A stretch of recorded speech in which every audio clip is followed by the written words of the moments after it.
religious persecution, purification, religious freedom. These are just a few terms when you hear the word Puritan.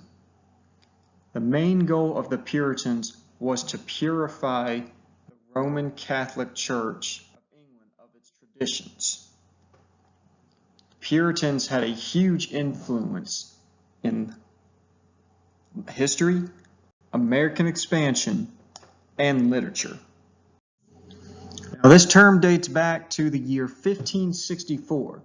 Although it was originally used as an insult, they quickly embraced this term. It was both a religious and political label. The reason the Puritans wanted to purify the Roman Catholic Church was because they saw their traditions as inferior, and they wanted to actually have a relationship with God, but these traditions were preventing them from doing so. Now, this movement started because of King Henry VIII. He wanted to transform the church into a state church of England because he had many conflicts with the Pope. Henry VIII wanted a son, but every time he married someone, his wife would give him a daughter. So he wanted to keep divorcing his wives until he had a wife that would give him the son. And so Edward VI was born and later took the throne when Henry VIII died. Mary I later took the throne after Edward VI. Mary is one of Henry VIII's only surviving daughters, and she was nicknamed Bloody Mary for her attack on the Puritans and doing everything she could to keep England Catholic. She burned over 300 Puritans and other Protestant Christians at the stake.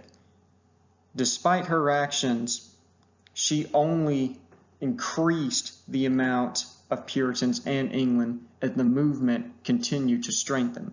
After her death, she was succeeded by Elizabeth I, who changed England back to Protestantism. Now, James I is probably one of the most important monarchs during the Puritan movement. Because of him,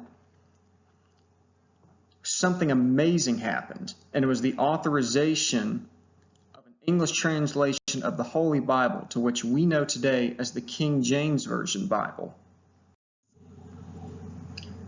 Now, the Puritans made many achievements in England. However, England was getting very crowded at this time. So they settled on the east coast of North America, where we know today is Massachusetts. They were authorized by King Charles I that granted them a charter to where they can trade and settle on this land. They were governed by John Winthrop and Deputy Governor Thomas Dudley, who set up a Puritan theocratic government, but there was a lot of opposition to this.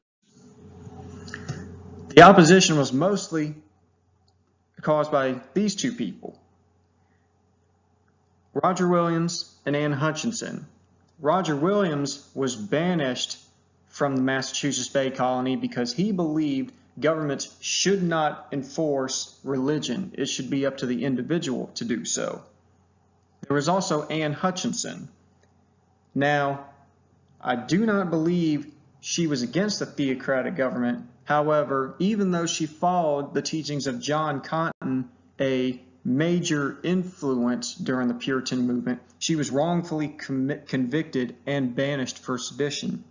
After she was banished, she was later killed in an Indian raid. Now, Puritan literature is some of the most important parts of the Puritan movement. People like Cotton Mather, who was a minister of the Massachusetts Bay Colony, wrote several works such as The Wonder of the Invisible World and Hannah Duston's story. In The Wonders of the Invisible World, he talks about what happened during the Salem witch trials and his view of what happened. And he also recorded a story of what Hannah Duston personally told him Hannah Dustin survived an Indian raid attack, and even though her family was killed, she gathered a small group to counter this attack and kill all of their captives while they were sleeping. Then there was Jonathan Edwards, one of the most famous preachers during the Puritan movement. He wrote Sinners in the Hands of an Angry God.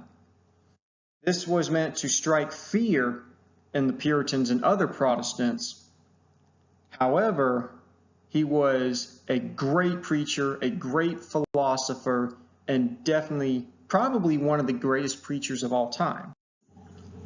Then there was Anne Bradstreet. Now she is important because not only is she the first female poet in America, but many people believe she is the greatest female poet of all time. One of her best works is To My Dear Loving Husband. She describes in the story how much she loves her husband and how grateful she is for her and what all she's done. A very beautiful poem. The Puritans definitely made great strides in history, American expansion, and literature.